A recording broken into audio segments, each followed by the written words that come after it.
Welcome to mobishala.com. Today we are here to discuss our history optional lecture 1. You are going to do this lecture with me. My name is Dharmin Pratap Singh Rana. I am teaching from last 13 plus years this optional subject and given several selections. Look, in history optional, we can easily achieve 300 plus marks. The best way is to achieving is trusting yourself and knowing the best method of studying history. History is really very common subject for all, and people says that in traditional subject we cannot achieve high, but it is a wrong perception of everybody, because that is in which you can get highest marks if you want to study well. Look, you are seeing some of the answers or some of the final results. um, Ishwar Kumar has got 160 plus 156 approx 320. Approx 320 means it is 360 in approx marks he was getting. So you can't say that marks is so short to get. You will get. Even Nandini Maharaj was there. She also got nearby 300. There are several other mark sheet. Angel Raj got nearby 300. Then there was Chetan Sharma who got near about 300. Then you can't say that you can't get a lot of marks. You can get. That is a guy who got more than 324 marks with this optional. Then if they all can get, then definitely you can also do it. History is a subject which even help you for your GS papers as well. But look, GS paper they also got well, they also studied well, but they were not getting a lot of marks in his GS paper 1. GS paper 1 is history, geography, art and culture. Then also the maximum number achieved is 118. The highest marks which I am seeing in our this mark sheet is 118 is the highest marks got by Ishwar Kumar. Although people got 80, 100, 80, 100, 80, 100 out of 250, 118 and 119 or 125 is really very good score what you can achieve if you are preparing well for this optional subject. Then you can get easily with your essay writing paper as well, with other papers as well. In essay none of the person got less marks. Reason is that they studied well and they tried to do well and they did so. So history is not a subject which only you study and you get marks. It is a subject which you enact, you enhance, you follow and you get marks. You have to follow this subject well, otherwise you won't get marks. So let's go with this. If you are preparing for history, but what you need to do, you need to understand the entire syllabus. Then just go ahead and mug up at least complete syllabus of history optional subjects, so that when you go through with your books you must know that what has been asked and what will asked in future. Do not focus a lot on other things, just go and mug up your syllabus first.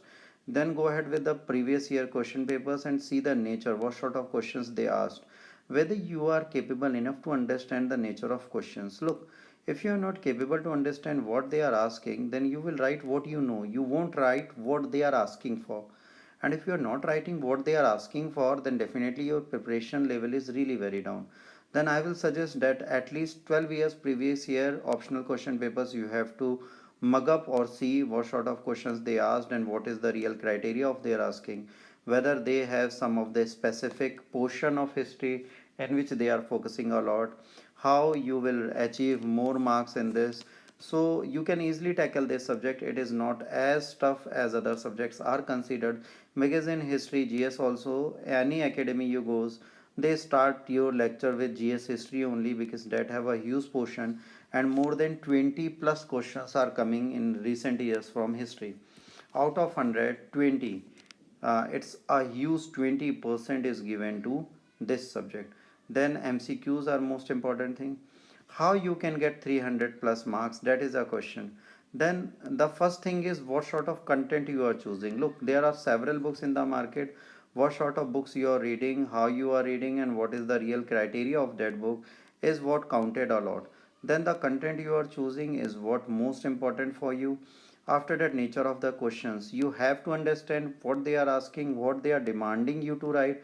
Do not write what you know, try to write what they want to know.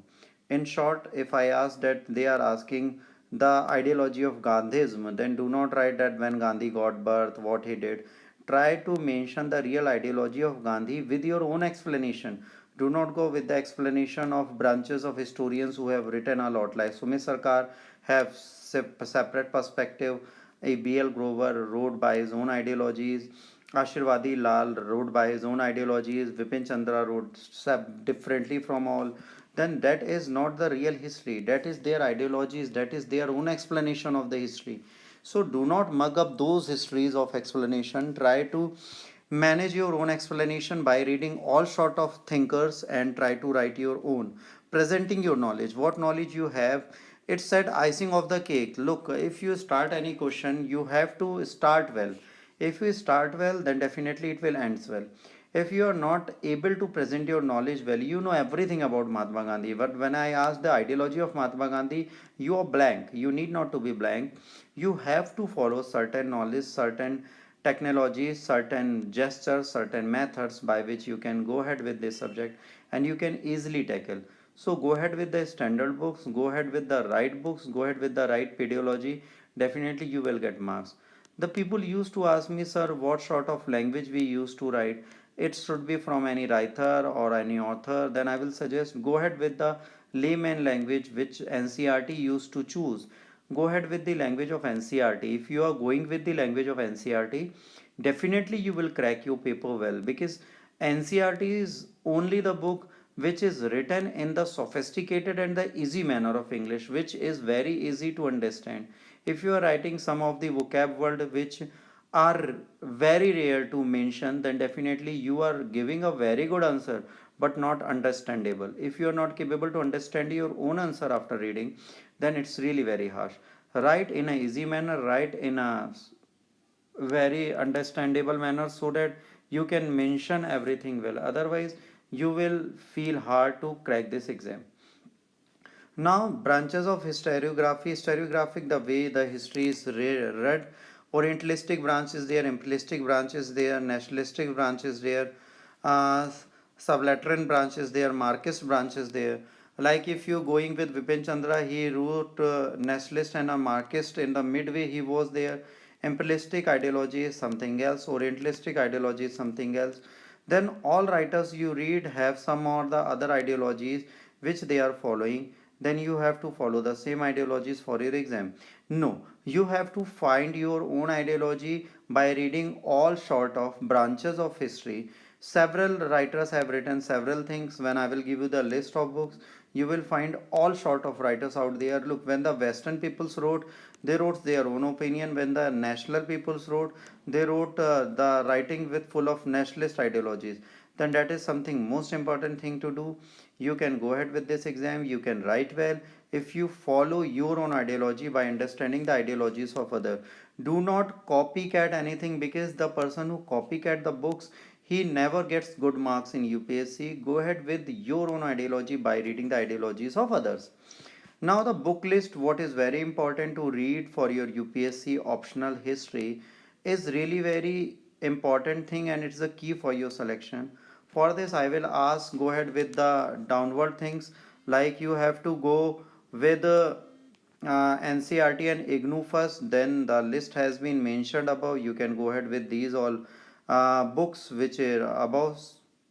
You can go ahead with this book like Modern India, Shekhar Bandyopadhyay, Vipin Chandra, Indian Independence Struggle, Vipin Chandra and others, Modern India, B.L. Grover, then Sumit Sarkar, R.S. Sharma, Ancient, then Romila Thapar, then Diyen Jha, then Ashok and the Decline of Modern Empire, Romila Thapar, Wonder That Was India from A.L. Basham, Medieval India from Satish Chandra, and then again Satish Chandra.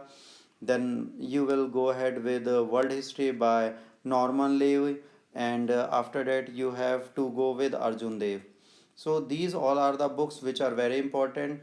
So don't worry about this. If you go ahead with this, you will crack your exam very easily. That is not an issue for you. But do remember, the basic of your all books are NCERT and IGNOUs.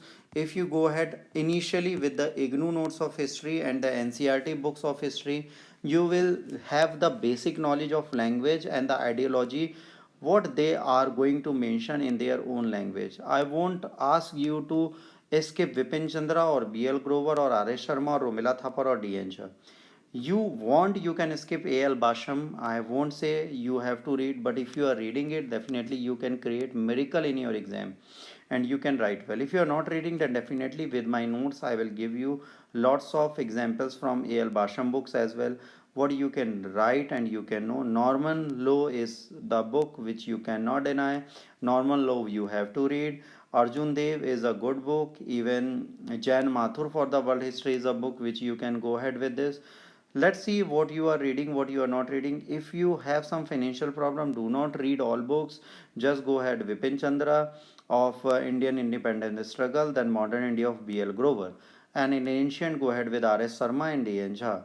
For leave all other books. For medieval, go with Sachit Chandra, and for modern and world history, just go with the Norman Liu. That's all what you have to read, but do not miss IGNOU and NCRT's books. That are the keys for your exam. Now, what is the important thing what you need to do for your exam is making flowcharts, learning and keep on writing. Writing practice is what make the things happen and the miracle created. Keep on writing, keep on practicing, make flowcharts, use mind maps, and do remember, if you are preparing for UPSC 12 months prior to your exam, you have to go ahead with your optional subject so that you prepare it in with 6 months and you have 4 to 5 months to have daily practice of mains writing. GS gives you weightage, I accept, but optional subject also gives you a lot of things. Do not miss that. In our next lecture, we will go ahead with all details of syllabus and how what sort of questions being asked and how they being asked. So that's for today's lecture. Hope you like that. If you like, then definitely you can join us. For joining us, just go to the Mobishala app and use institution code PRAPT 1111, or you can dial on the given numbers. Till then, God bless you all. Take care. Bye bye.